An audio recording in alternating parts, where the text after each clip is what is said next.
morning to you. It is Monday, March 2nd. I'm Elizabeth Hasselbeck. A Fox News alert, a massive military offensive going on right now to reclaim Saddam Hussein's hometown of Tikrit from ISIS. Can the Iraqis defeat the terrorists? We have a live report for you. And Secretary of State John Kerry doubling down on his claims that the world has never been safer.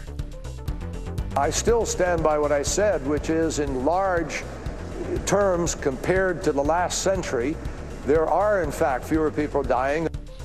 This, as the King of Jordan warns ISIS, the gloves are off. Why can't the White House send that clear message to the enemy? They continue to wear gloves. Mornings are better with friends.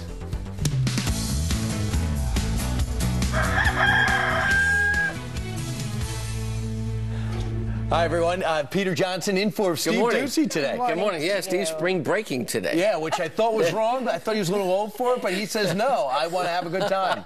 Absolutely. It's great to see you. Great to see you guys. Thank you. Always great to see you. Thank you. Absolutely. And we're thankful that all of you are joining us this morning. Right. Today. And do have a lot to say. What looks to be an extremely busy week. We begin with a Fox News alert. Overnight, listen to this. Iraqi troops launched a huge military operation against ISIS in Saddam's hometown. Government forces now trying to recapture Saddam Hussein's hometown of Tikrit. Kevin Cork is live in Washington, D.C. with the breaking details. Kevin. Good morning, guys. You're right. We just learned of this offensive just in the hours after al-Abadi, the prime minister of Iraq, said, listen, Sunni fighters abandon ISIS. We are going to return Tikrit to its people. Now, you may remember back in June, they also had another offensive, but that one kind of fizzled out relatively quickly. ISIS has seized control of several stretches of the Iraqi countryside, including that major stronghold in Tikrit. Their prime minister saying, listen, or president, that is, saying, those of you who've been misled or made a mistake should lay down your arms. Secretary of State John Kerry says this is the latest in a series of offenses by the Iraqi army to reclaim their homeland. Each time the Iraqis have now gone forward in an offensive effort together with allies, the coalition, we have routed ISIL. And the fact is that in Iraq, they have gained back a fixed, significant percentage of the area that ISIL was controlling. So you're going to hear a lot more about this particular offensive. Just to give you some perspective, over 1,100 people were killed in Iraq in February alone, more than 600 of them civilians. A very bloody circumstance right now, guys. Well, it's a little bit surprising. Thanks so much, Kevin. But here's the thing. You just worry about this. You want them to take Tikrit back, and ISIS, of course, are the worst of the worst.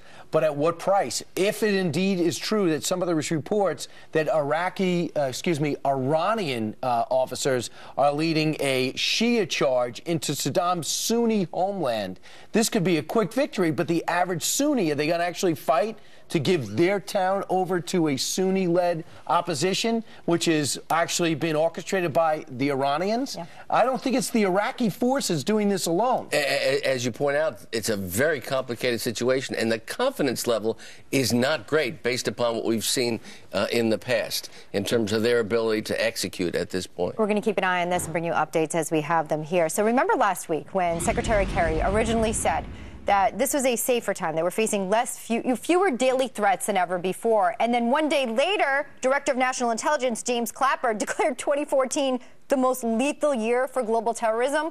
Well, we thought for sure that Secretary Kerry would come back and say, you know what, I was wrong. No, he actually doubled down on his message of safety and our lack of threats right now. Watch.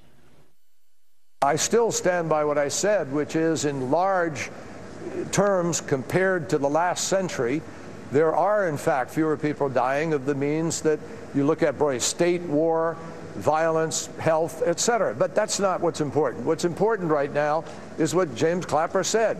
There is an uptick in the level of terrorism and specific incidents of people being killed, and that threat is very, very real.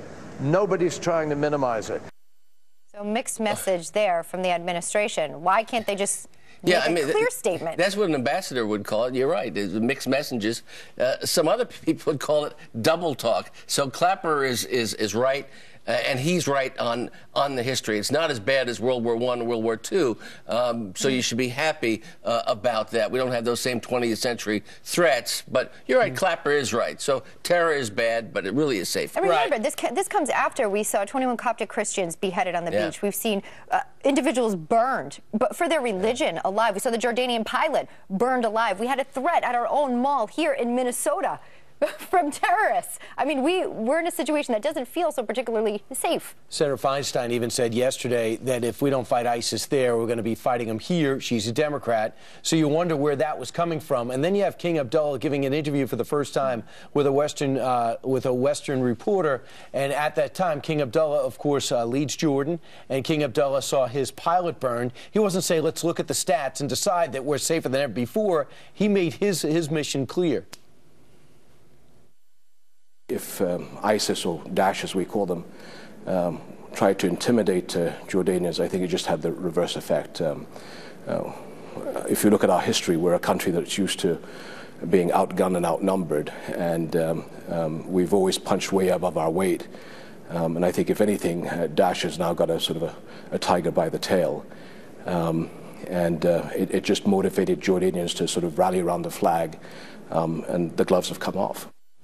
The gloves have come off. And the key is to get somebody in there to show what's happening, because for the most part, we don't even know what's happening in there. We saw Jordan's pilots bomb day 1 and day 2. Evidently, it's still going on. But there's not a journalist, I don't blame them, that are even in this region to deliver the situation on the ground. You're right. And a small nation, a small Air Force, but with a big voice and a big message for ISIS that they're not backing down. We have not heard that powerful message directly from our American officials. You're right about that. More to